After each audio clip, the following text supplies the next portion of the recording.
હું સુભાષ તબિયાર ગત રાત્રે અમારા રામપુરી ગામે જંગલી પ્રાણી દીપડાએ 2-3 ઘરોમાં હુમલો કરેલો અને એ હુમલામાં 2-3 બકરીઓનું મારણ કરેલ છે, 2-3 બકરીઓને ઘાયલ કરેલ છે.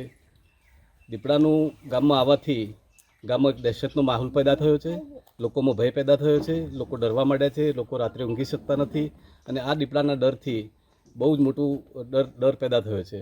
એટલે અમારે સરકારશ્રી ફોરેસ્ટ ડિપાર્ટમેન્ટને વિનંતી છે કે જલ્દીથી અહીંયા પાંજરું મૂકવામાં આવે અને પાંજરું મૂકી અને આ જે દીપડો છે એ દીપડાને પકડવામાં આવે તો જ ગામના લોકોને શાંતિ મળશે અને શાંતિથી સૂઈ શકશે.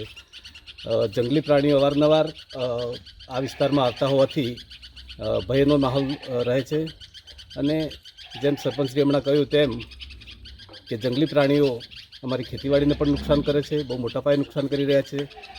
એનાથી પણ ખેડૂતો પરેશાન છે અને લોકો ઊંઘી શકતા નથી. મારું નામ બસુબેન મટ્ટાજી, ગામ રામપુરી. દીકરું રાત્રે બકરા માથે પડે અને બકરું કડે નાખ્યું, કડે ડૂસાવે નાખ્યું છે, ડૂસાવે લઈને જતા પણ પડાવ્યું છે.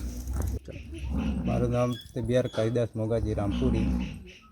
એક ચિત્રો આજ્યું હતું, થોડીમાં બોધેલું હતું, 2 માર નાખ્યો.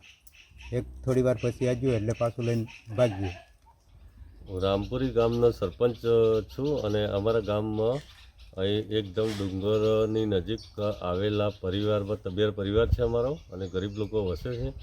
ત્યાં આગળ એક કાલુભાઈ મોગાને ત્યાં 2 બકરા દીપડાને રાતે આવીને શિકાર કર્યા છે અને બાજુમાંથી અહીંયા